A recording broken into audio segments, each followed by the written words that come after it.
ich heiße Julian. Ich unterrichte Deutsch bei J-Schule und vor 4 Jahren habe ich mein Unternehmen gegründet und habe auch Germanistik an der Uni studiert.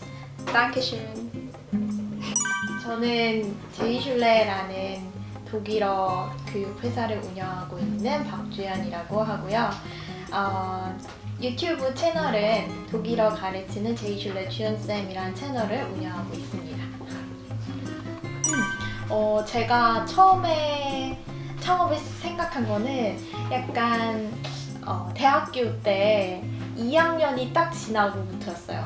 왜냐면 1학년, 2학년까지는 이제 학교 생활 하느라 이제 정신없이 대학 생활을 하다가 이제 막 3학년이 되려고 하니까 그때부터 현실적인 생각이 막 들면서 막 고민이 생기는 거예요. 그래서 그때부터 이제 취업 준비를 해야 되나 했는데 그 전에 누가 저한테 어차피 나중에 취업할 거고 취업 준비할 거 그 전에 창업 한번 해봐라. 그냥 망하든 성공하든 그냥 한번 해봐라 경험 삼아서 이렇게 얘기를 해주셨는데 이제 그 말을 듣고 1년 휴학을 하면서 이제 창업 준비를 하게 됐어요. 그래서 나이로 따지면 제가 22살 때 처음 회사를 창업했고 그리고 1년 동안 이제 거의 준비를 하고 좀 기반을 다지다가 이제 1년간의 휴학기를 끝내고 학교 다니면서 병행을 했던 것 같아요. 동문과에서는 참 많은 걸 배우죠. 자, 예를 들면 뭐 문과잖아요. 대표적인 이제 문과인데 제가 배웠던 거는 제가 첫인상은 독일에 관한 것들을 배우는데 문학과, 문화와 언어 이 3가지를 다 배우는 학과라고 생각을 했고 그리고 그 안에서 자신한테 맞는 과목을 찾아갈 수 있잖아요. 그래서 저는 그 중에서 이제 언어나 문화 쪽으로 주로 들었던 것 같아요. 기억에 남는 수업은 일단 독일 문학사라는 수업이 있었어요. 그런데 그 수업에서 수업 내용은 일단 독일 문학에 대한 전반적인 역사 그리고 흐름을 배우는 수업이었는데 거기서 교수님이 해주셨던 말씀이 기억에 남는 게 그 교수님이 우리는 그냥 책을 읽고 넘기잖아요. 그냥 책이나 영화를 보고 그냥 스토리만 생각을 하는데 그 교수님은 책을 보는 방법과 영화를 보는 약간 시각을 다르게 해주셨어요. 예를 들면 책을 볼 때는 첫 문장이 어떻게 시작되는지에 따라서 이제 보는 시각을 알려주셨고 그리고 영화도 첫 장면에 주인공이 어떤 식으로 등장을 하느냐에 따라서 약간 관객의 시각이 다르다 이런 말씀을 해주셨는데 그게 되게 신선했던 것 같아요. 이거는 꼭 해보세요. 좋아요. 저는 대학 생활에서 제가 대학생 신분으로서 할 수 있는 거는 되게 많이 해봤다고 스스로 생각을 하거든요. 그래서 정말 대학 생활을 스스로 잘했다는 자부심이 있는데 근데 제가 추천하고 싶은 3가지는 일단 첫 번째는 학점교류예요. 학점교류는 다른 학교로 이제 한 학기 동안 이제 다녀보는 건데 보통 학생들이 우리 학교, 그러니까 우리나라 안에서 다른 학교를 다녀볼 기회가 없잖아요. 그냥 친구들이 이 학교에서는 뭐 어떻게 다니는구나 정도는 알고 있지만 이 친구들이 정말 어떻게 생활을 하는지 어떤 수업을 어떻게 듣는지는 모르는데 학점교류는 정말 다른 학교에서 정말 다른 분위기에서 수업을 들어볼 수 있는 되게 좋은 기회인 것 같아서 저는 정말 추천하고요. 그리고 2번째는 기회가 된다면 교환학생 또는 교환학생이 아니어도 학교에서 보내주는 해외 탐방 정도는 한번 갔다 오는 거 정말 좋은 것 같아요. 왜냐면 학교에서는 보통 장학금 제도나 아니면 이렇게 지원금으로 해외에 보내주는 프로그램들이 많은데 그런 거를 단기적으로나 장기적으로나 한 번쯤 갔다 오면 이제 대학생 신분으로 가는 거랑 진짜 일반인 신분으로 여행으로 가는 거랑은 전혀 다르거든요. 그래서 대학생 신분으로서 그렇게 해외에 다른 대학 학생들이랑 교류를 해보는 거 좋은 것 같고, 그리고 마지막으로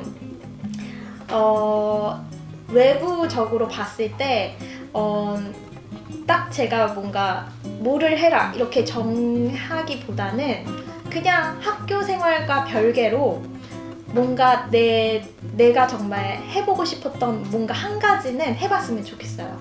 그게 뭐가 됐든, 예를 들면 뭐 책 출판을 해보든 아니면 뭐 다큐멘터리를 만들어 보든 내 진로와 전혀 상관없더라도 한 번쯤은 그렇게 해보는 게 나중에 그 경험이 어떻게 쓰일지 모르니까 그런 도전은 한 번쯤 해보는 거 나쁘지 않다고 생각이 들고, 그리고 대학생활 때 그렇게 그런 에너지와 시간을 그런 것에 투자를 하는 거는 결코 손해가 아니라고 생각이 들어요. 네.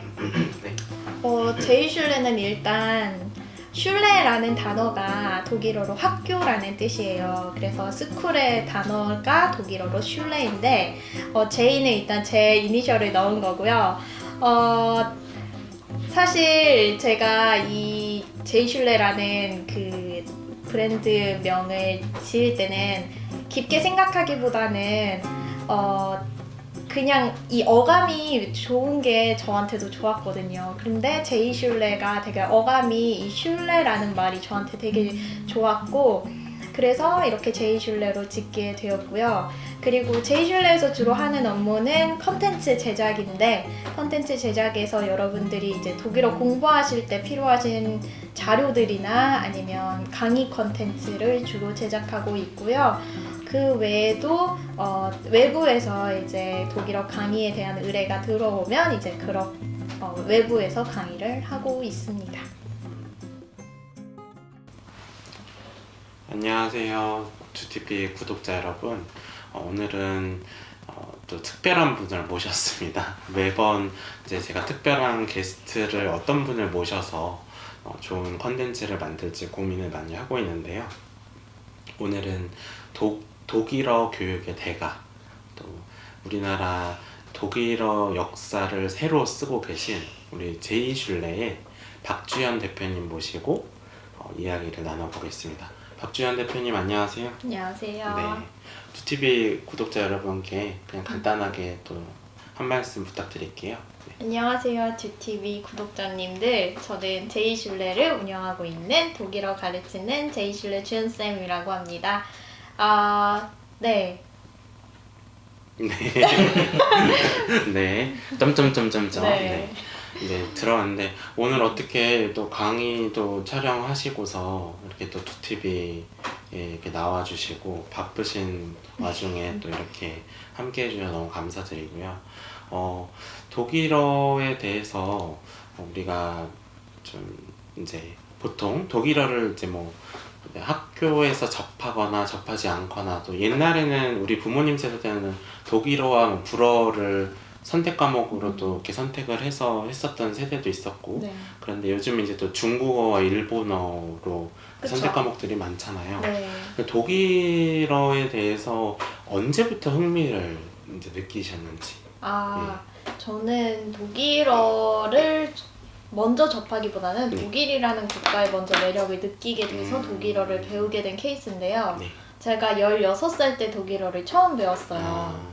그래서 그때 독일어를 배웠던 이유는 독일에 가기 위해서 독일어를 배우기 시작했는데, 그때 아무래도 유학 준비를 하다 보니까 독일어를 시작하게 됐고, 그런데 한국에서 배운 독일어가 현지에 가서 바로 쓰기가 어렵잖아요. 그래서 아무래도 저는 독일에서 독일 가족이랑, 독일 홈스테이 가족이랑 같이 살면서 배웠던 독일어가 지금까지 남아있는 것 같습니다.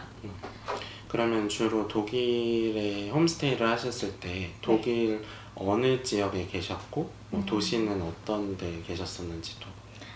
저는 정말 작은 소도시의 시골에 있어가지고 뭔가 도시를 말씀드리면 아마 다들 모르실 거예요. 그런데 아마 독일 맥주를 좋아하시는 분들은 아실 수도 있는데, 제가 중부지방의 비트부르크 근처에 살았거든요. 근데 독일에서 비트부어거라는 맥주가 있어요. 대부분 분들이 이제 그 맥주는 아는데 이제 그 지역은 모르시더라고요. 어쨌든 그래서 저는 항상 그 맥주 얘기하면서 설명하거든요. 어쨌든 저는 비트부어거 근처에 있었습니다. 중부지방에. 중부지방. 그러면 기간은 어느 정도 체류하셨던 거예요? 저는 횟수로 2년 있었던 것 같아요. 그래서 긴 시간은 아니었는데 이제 거기서 고등학교를 김나지움이라는 공립고등학교를 다니다가 이제 한국에 입시를 하러 들어왔어요. 한국의 입시와 이제 독일에서의 그 분위기도 이렇게 좀 적응하기 위해서 여러 가지 좀 적응기도 있으셨을 것 같은데 네. 한국에 이렇게 돌아오셨을 때 한국 입시를 준비를 하셨을 때는 좀 어떻게 어려움이나 힘든 거는 좀 없으셨나요? 아무래도. 네, 있었죠. 왜냐면 한국 입시랑 독일 입시랑 너무 다르고 그리고 학제도 다르기 때문에 저는 한국에서 고등학교를 진학하지 않고 저는 홈스쿨링을 했었거든요. 그런데 그 홈스쿨링을 하게 된 계기가 학제가 인정이 안 돼서 1학년부터 다시 다니라고 하는 거예요. 고등학교 1학년부터. 그래서 저는 그렇게 1학년부터 나이 어린 동생들이랑 다니기가 싫어가지고 그냥 홈스쿨링을 선택했고 그렇게 그냥 저 혼자 입시 준비를 시작을 했던 것 같아요. 입시라는 게 이제 독일의 입시와 한국의 입시가 이제 좀 많이 다른 점이 있다고 조금 말씀해 주셨는데 그냥 뭐 예를 들면은 좀 어떤 게 좀 다른가요? 가장 큰 차이점은 독일에서는 문과이과를 나누지 않고 다 배우는데요. 가서 저도 독일에서 힘들었던 것도 가자마자 그들은 이미 몇 년 동안 화학도 배우고 물리도 배우고 생물도 배워왔는데 저는 그때 가서 처음 배우는 과목들이어가지고 따라가기가 굉장히 힘들었고 한국에 와서도 한국에서는 주로 수학이 중요하잖아요. 근데 제가 독일에서 배웠던 수학 내용이랑 한국에서의 수학이 너무 난이도 차이가 커가지고 이제 그 중간 갭을 잡기가 힘들었던 것 같아요. 한국에서의 그런 갭 차이 같은 것들. 네. 한국에서는 그러면은 이렇게 뭐 학교 준비하실 때 뭐 어떻게 좀 스스로 하셨어요? 대표님은 그 어떻게 좀 스스로 어떤 식으로 방향을 좀 포커싱을 해서 하셨는지. 입시를요? 예, 입시를. 저는 여러 방면으로 알아보다가 이제 제가 독일어를 하니까 특기자 쪽으로 생각을 해서 특기자 위주로 준비를 했었고요. 그래서 저는 방향을 아예 정해서 수능을 아예 버리고 저는 특기자에 올인을 한 케이스예요. 그래서 1년 동안 특기자는 주로 독일어 원어로 면접을 보고 그리고 독일어로 논술을 써야 돼요. 그래서 1년 동안 글 쓰는 연습, 에세이 연습하고 면접 준비하고 이제 그렇게 입시를 준비를 했죠. 그러면은 이 독일어 원어 면접하고 이거 독일어 이제 특기자 같은 것들이 1년이나 뭐 단기 코스로 되는 건 아니죠? 그쵸. 좀 아무래도 살다 오신 것들도 있고 네. 좀 축적된 게 있으니까 네. 가능한 거겠죠. 저는 살다 왔는데도 되게 어려웠던 게 일단 독일어를 말을 잘하고 못하고를 떠나서 글을 논리적으로 써야 한다는 점이 되게 어려웠던 것 같아요. 보통 우리도 한국어 하면서 한국어를 한다고 해서 모든 한국인이 논술을 잘 쓰는 건 아니듯이 글 쓰는 것부터 저는 처음부터 배웠던 것 같아요. 처음부터 배우셨었구나. 이제 또 이제 제이슐레라는 어쨌든 이런 브랜드, 자기만의 이런 브랜드를 지금 운영을 또 하고 계시잖아요. 네. 아까 이제 제가 처음에 드렸었던 질문 중에 창업을 고민을 했었던 이제 시기, 내가 이제 대학 생활에서 어떻게 이렇게 걸어와서 내 나름대로 이제 대학 생활을 자부를 할 수 있다라고 말씀하셨는데 제가 또 사전에 조사를 해본 바로는 또 학교를 되게 우수한 학점으로 또 졸업을 하셨다고 네, 알고 있는데 네. 나름의 뭐 학점 관리 노하우나 대학교 생활에서 어떻게 좀 학교 생활 같은 것들 이제 차근차근 해나갈 때 또 새내기 분들이 이제 주티비를 시청을 하는 경우도 있으니까 대표님의 이제 대표적으로 좀 꼽을 만한 기억에 남는 이제 뭐 나만의 이런 공부 방법 이런 것들도 얘기해 주시면 좋을 것 같아요. 학점에 관련해서는 아무래도 학과에 따라서 준비 방법이나 공부 방법이 굉장히 다를 것 같아요. 그런데 저는 이제 어문 계열을 기준으로 말씀을 드리자면 어문 계열은 일단 내가 잘할 수 있는 과목을 잘 수강 신청을 해야 돼요. 그래서 수강 신청이 아무래도 그 학기의 학점에 많은 영향을 끼치지 않나 이런 생각이 들고, 그리고 이미 과목이 정해진 상태에서 내가 좋은 학점을 받기 위해서는 일단 꾸준히 공부를 아무래도 해야겠죠. 해야 하는데 어문 계열은 어떻게 보면 자기 생각을 쓰는 경우가 많아요. 그래서 항상 수업을 들을 때마다 이제 그때 교수님이 하셨던 말씀이나 어떤 우리가 다뤘던 내용에서 제가 항상 이렇게 코멘트로 항상 정리를 해놓으면 이제 그게 시험에서도 다 글을 쓰는 시험이다 보니까 이제 그것들을 참고해서 다 쓸 수 있었던 것 같아요. 그렇구나.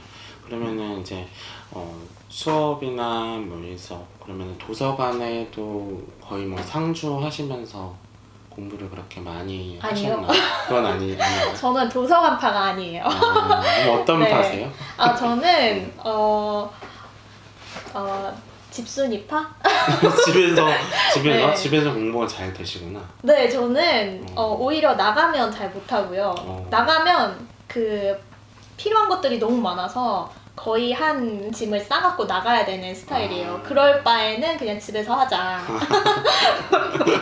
보통은 네. 이제 보통 수험생들이나 이제 뭐 공무원 준비나 수능 준비생들이 네. 독서실도 되게 많이 끊잖아요. 네, 이제 네. 야자실 네. 뭐 이런 걸 하는데 네. 대표님은 또 공부 스타일이 네, 저는 온갖 집에서. 살림살이가 다 필요한 스타일이라서 뭐 예를 들면은 형광펜 내가 네. 원하는 색깔 하나도 네, 없으면 공부가 오늘 안 돼. 무슨 색이 필요할지 모른다. 네. 되게 네. 독특하시네. 네. 그렇구나. 네. 저도 약간은 그런 스타일인 것 같기도 해서 집에서는 공부가 잘 되시는 스타일이구나.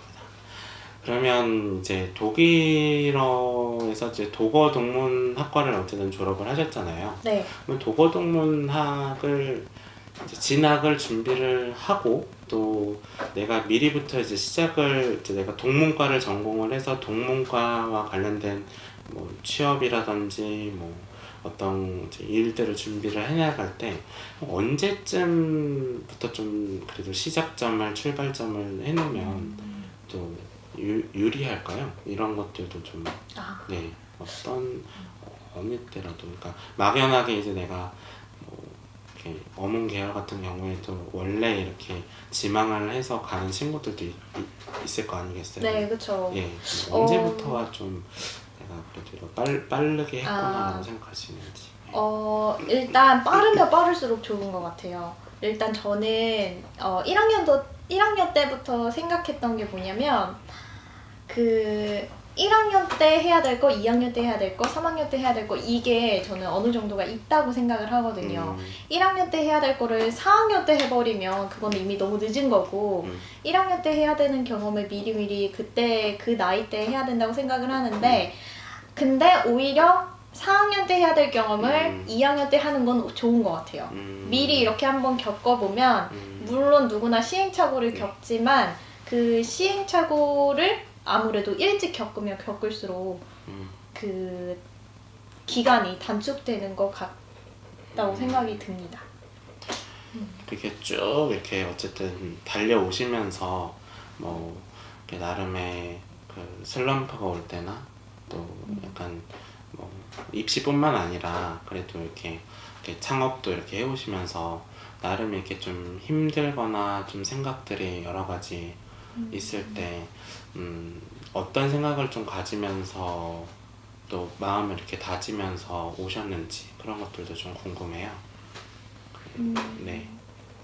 슬럼프가 오죠.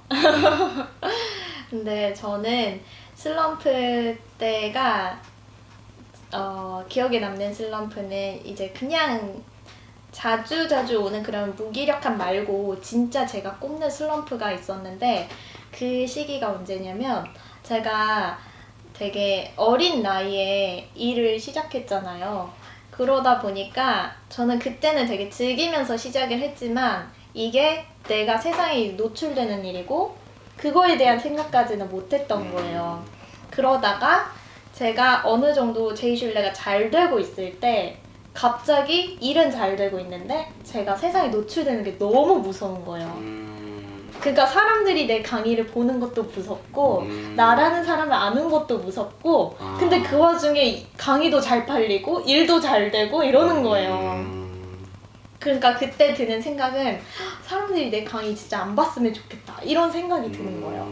그래서 그 시기 때 이제 그런 게 확 오고 한동안은 카메라 앞에 서지도 못하고 막 SNS도 하나도 못하고 그랬었어요. 근데 그때 그 시기를 조금 이제 지나고 그 시기가 제가 약간 어린 시점에서 조금 성숙해지는 시기가 아니었나 생각이 들고요. 그 이후에는 정말 사회생활도 겪고 그리고 정말 제 일의 소중함도 느끼고 자부심도 들고 이제 그러면서 좀 더 일에 몰두를 했던 것 같아요. 그래서 제일 힘들었을 때가 남의 시선에 되게 많이 신경 썼을 때 근데 그걸 버리면 되게 많이 가벼워지는 건데 이제 그때는 되게 어렸던 거죠. 지금은 신경 안 쓰세요 그러면? 지금은 예전보다는 네. 이제 그런 거에 대해서 많이 신경을 안 쓰고 이제는 조금 익숙해진 것 같아요. 그러면 그거를 좀 어떻게 털어내셨어요? 그래도 뭐 이렇게 두려움이랑 이렇게 내 강의 보는 것도 무섭고 좀 그런 것들이 어떻게 좀 이렇게 스스로 그때는 무작정 쉬었던 것 같아요. 쉬었고 그리고 그 마음을 가지고 제가 일을 한들 그게 제가 그렇게 행복해 보이지 않을 거 아니에요. 다른 사람들이 보기에도. 근데 이제 강의라는 거는 제가 어떻게 보면 제 에너지를 전달을 하는 건데 제가 되게 부정적인 에너지를 갖고 있는 상황에서 말을 하고 강의를 한들 그게 그대로 전해지니까 그런 부분에서 이제 그때는 약간 좀 쉬었고요. 쉬면서 이제 제가 정말 이거를 계속 하는 게 맞는 건가 이런 생각이 되게 많이 했던 것 같고 그러다가 어느 시점에서 이 일이 저한테 정말 잘 맞다는 계기가 있더라고요. 그래서 그 계기로 인해서 이제 확실하게 진로를 정하게 됐죠. 그런 시기가 오셨었군요. 네. 저는 이제 그 어린 나이에 이렇게 자기 사업을 이렇게 꾸려 가시고 또 이렇게 잔잔하게 어쨌든 자기 단단하게 무언가를 하나하나 계단을 밟아가면서 저는 좀 궁금했었거든요. 그런 시기가 오셨는지. 네. 근데 그거 이제 또 저는 이렇게 물어보지 않는 한은 또 알 수는 없는 거니까. 네. 그래서 그런 거였고 제이슐레에서 이렇게 홈페이지랑 여러 가지 다양한 컨텐츠를 이렇게 올리고 계시는데 제이슐레만이 가지는 교육에 뭔가 특화된 뭔가 장점 그리고 또 이렇게 이 부분에 대해서는 도움을 확실하게 드릴 수 있다는 거에 대한 것들도 한번 뭐 유튜브 채널도 소개도 해주셔도 좋고 네. 뭐 제이슐레 사업에 대해서도 소개를 해주셔도 좋고 구체적으로. 제가 제이슐레 컨텐츠에 대해서 한 가지 자부심이 있는 거는요. 저는 그냥 강의를 책 보고 만든 게 아니고 제가 강의를 만들기 훨씬 이전부터 실제로 오프라인에서 학생들을 만나왔었어요. 그래서 정말 독일어를 처음 배우는 학생도 있었고 정말 독일어가 안 늘어가지고 슬럼프에 빠지는 학생들도 있었고 정말 다양한 케이스를 다 만나다 보니까 이제 그들의 니즈에 맞춰서 어떤 강의가 필요한지 저도 알게 된 거예요.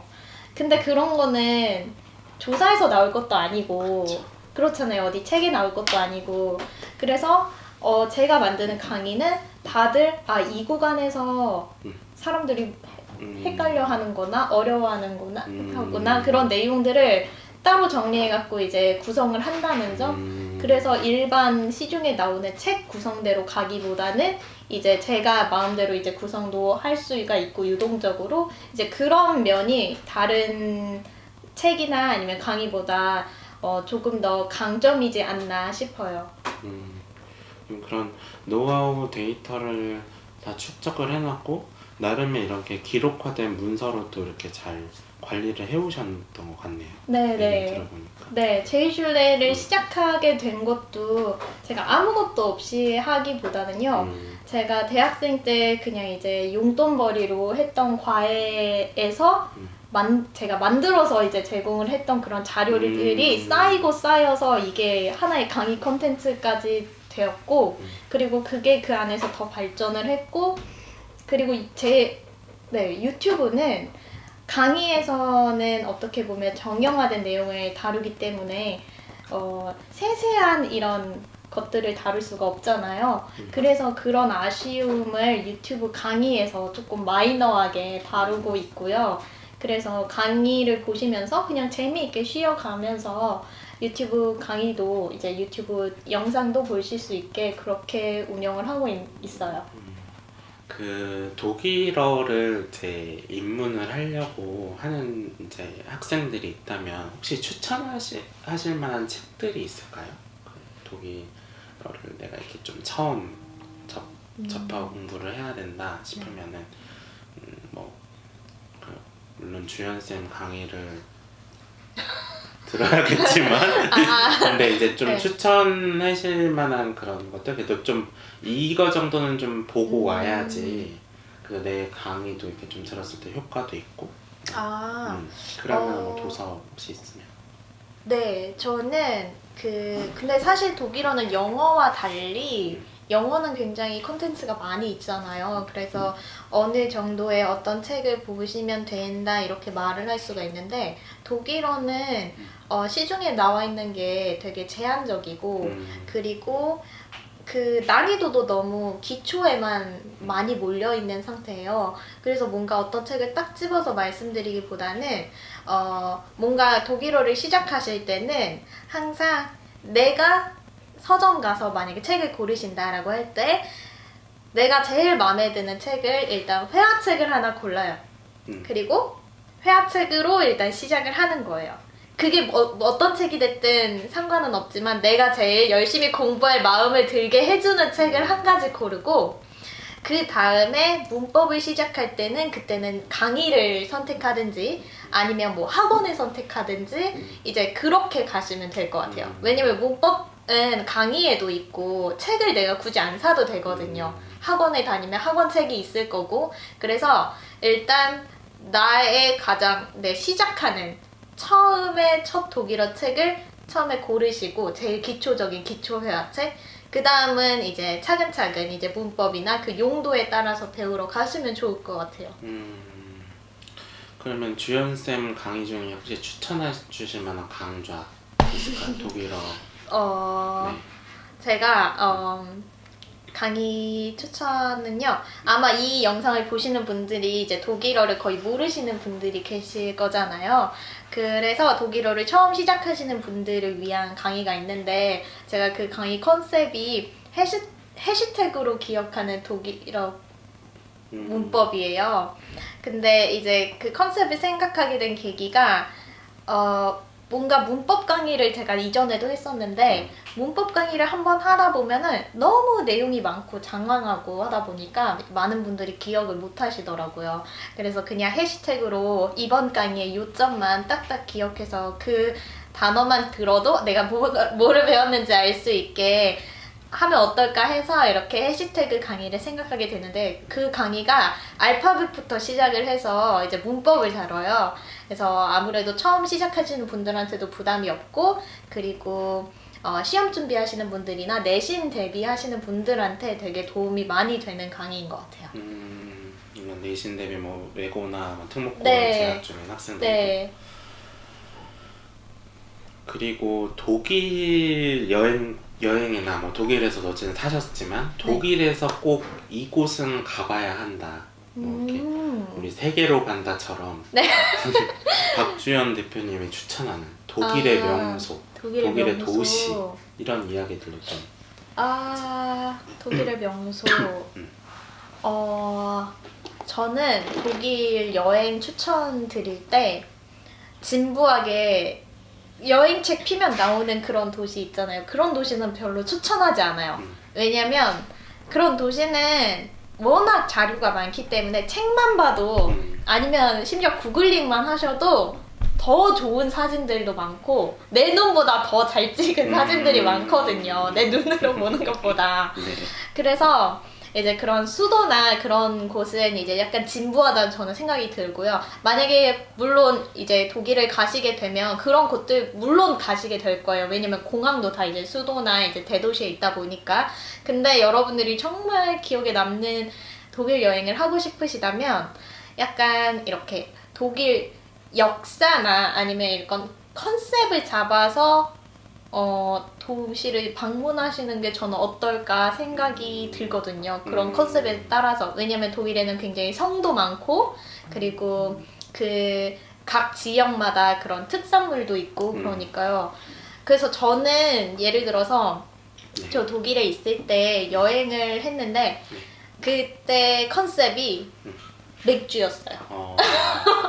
근데 왜냐면 독일이 약간 맥주의 고향이잖아요. 네, 그렇죠. 근데 그 지역마다 그 지역에서 나는 맥주가 있어요. 그리고 사람들이 다 이제 양조장에서 맥주를 직접 만들거든요. 그 지역의 양조장에서.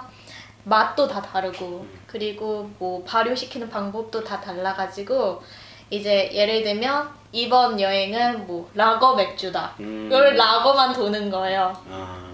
그래서 그 식당에서 갈 때마다 이제 먹어보고 이제 약간 그런 것도 저는 좋았던 것 같고 그리고 로맨틱가도 검색해보시면 로맨틱가도 도시들이 몇 개 나오는데 이제 그 도시들 위주로 돌면 후회는 안 하셔요. 네, 그래서 로맨틱가도 꼭 기억을 해주시면 좋을 것 같아요. 로맨틱 가도? 네, 로맨틱 가도가 이 몇 개의 도시를 이제 해서 이렇게 여행할 수 있는 그 루트가 있어요. 그래서 그렇게 도는 것도 나쁘지 않다라는 생각이 들고 그리고 여행을 하실 때는 일단 독일 남부로 가세요.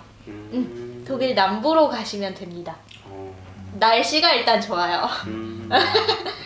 저도 독일 좀 가고 싶어서 사실 제 개인 사심이 담긴 그런 거였고 좀 두티비가 번창하고 잘 되면 우리 한 PD와 함께 독일로 예, 독일 좀 휴양 좀 하고 오자고 맨날 얘기해서 독일을 이제 한번 여쭤봤었고요.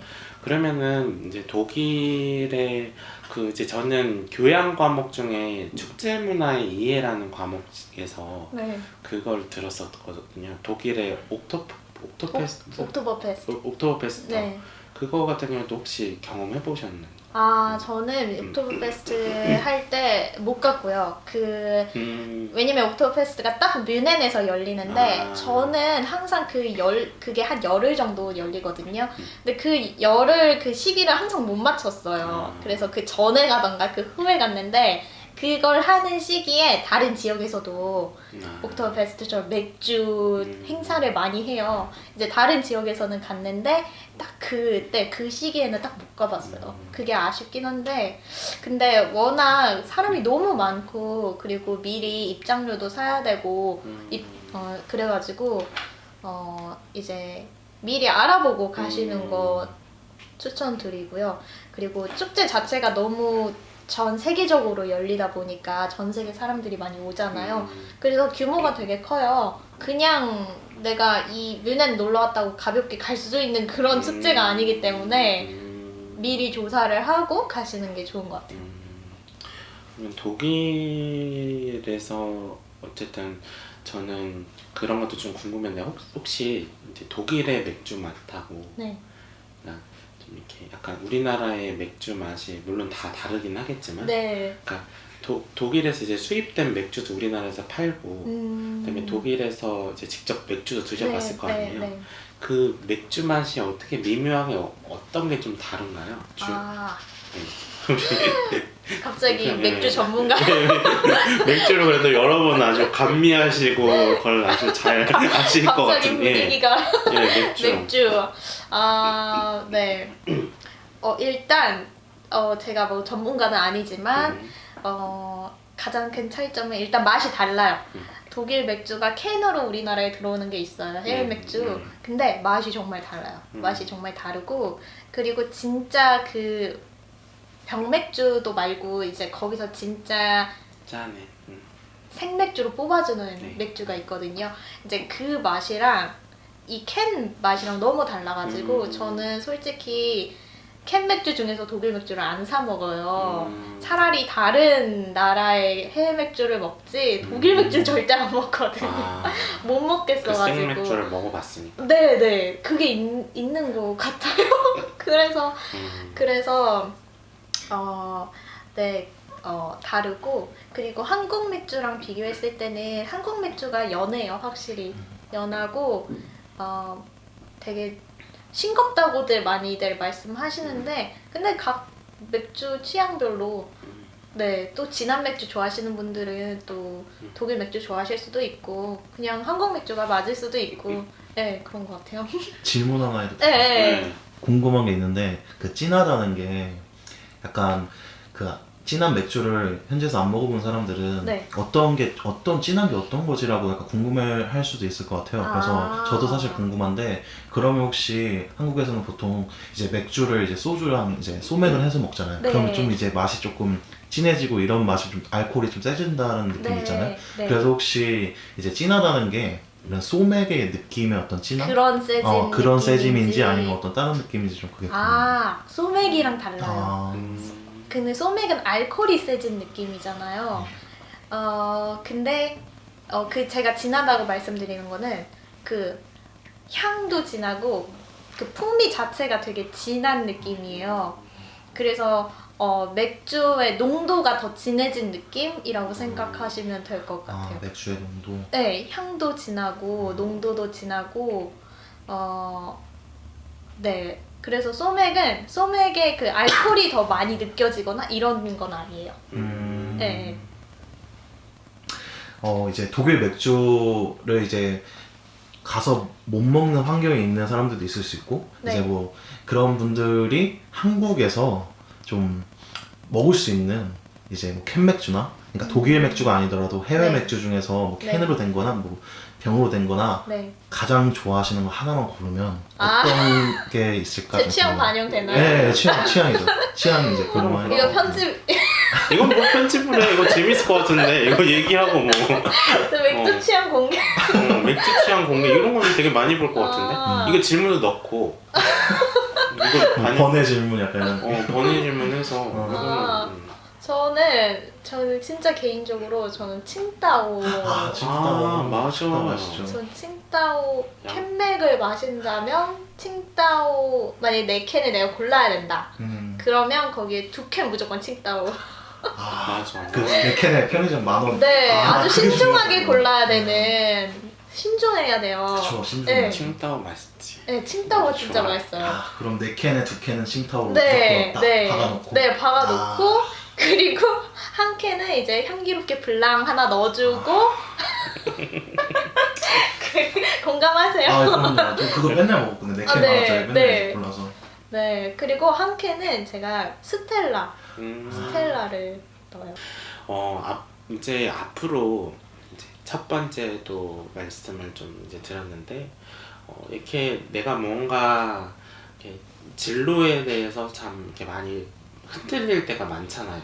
근데 이 진로에 대해서 내가 1000번이고 10,000번이고 이게 좀 흔들리는 시기도 올 거고 이제 대학 생활 때도 그랬고 뭐 고등학교 생활 때도 뭐 그랬고 근데 유학도 경험해 보셨고 여러 가지 그래도 지금 지금 이제 대표님 나이가 뭐 거의 뭐 너무 또 막 그냥 막연하게 어리다고 볼 수는 없는 이제 어쨌든 중반을 넘어서시는 나이가 됐는데 이제 내가 이제 26의 나이에 본 지금 나의 그 박주연이라는 모습과 20대 때의 박주연 모습은 어떤 게 좀 많이 달라졌는지 그게 이제 저는 궁금해요. 그러니까 뭐 삶에 있어서 일에 있어서 내가 뭐 독일어에 있어서라고도 할 수 있겠죠. 그래서 내 삶에 대해서 어떤 것들이 많이 달라지고 좀 변화하고, 예를 들어 나는 대학교 때 이런 거를 좀 생각을 했다면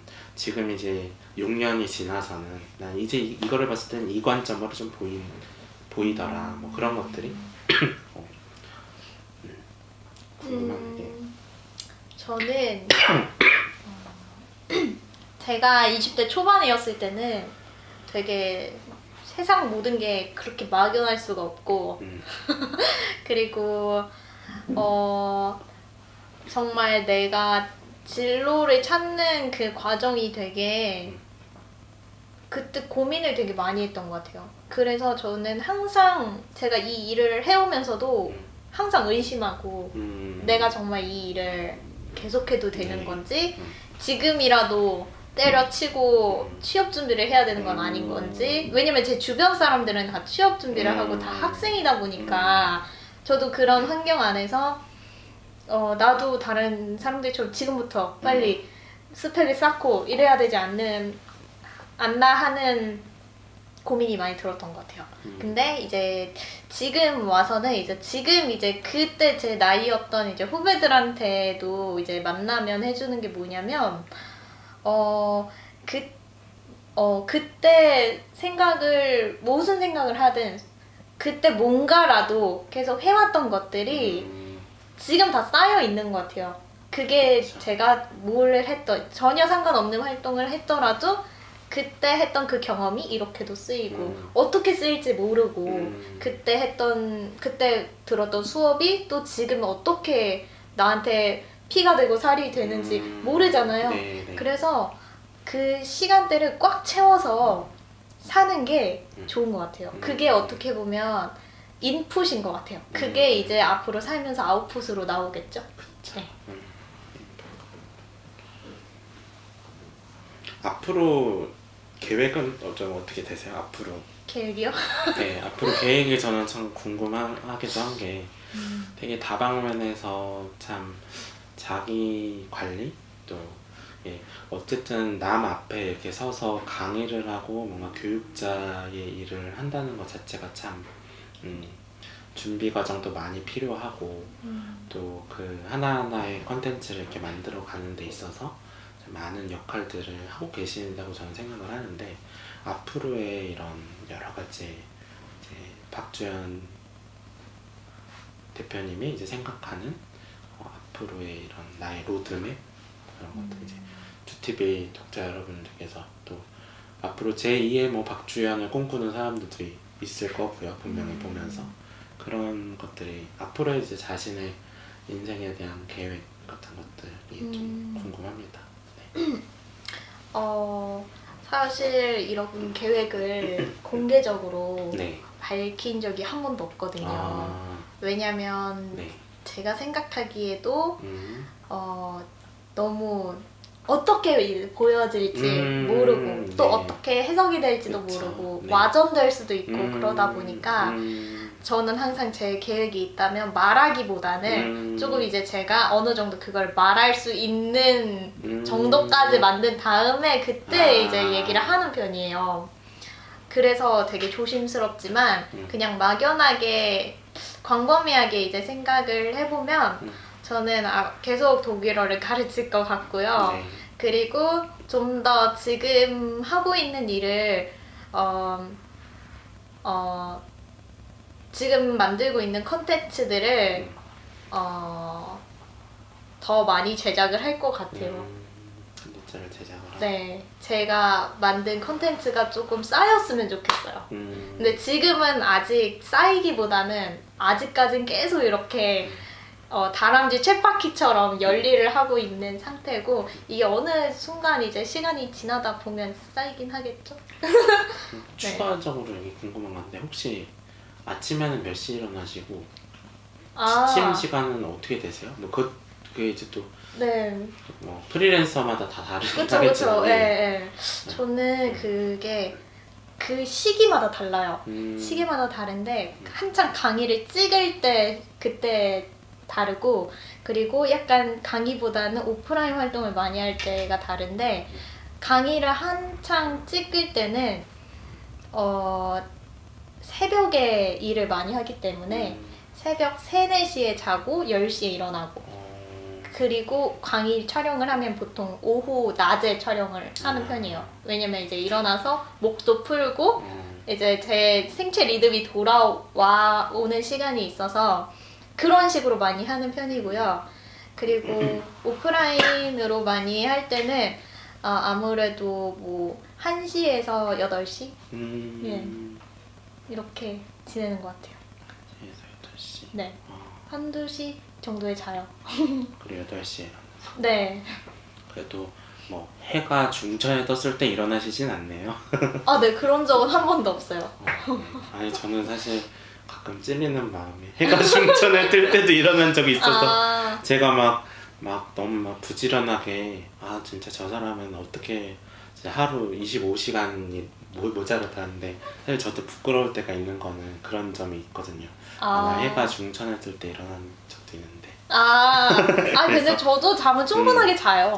네, 저도 뭐 하루는 그냥 날 잡고 아예 하루만 네. 자는 날도 있고 네. 그래서 한번 되게 바쁘게 보내시는 것 같아서 궁금해서 한번 여쭤봤고요.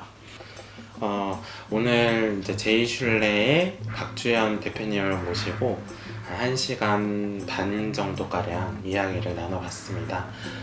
제 스스로도 이제 박주연 대표님의 이야기를 들어보면서 한번 제가 대학 시절은 어떻게 보내왔는지도 한번 돌이켜 볼 수 있었고 또 앞으로도 어떤 컨텐츠를 좀 콜라보로 융합을 하면 좋을지에 대해서도 생각을 많이 할 수 있는 계기였고요.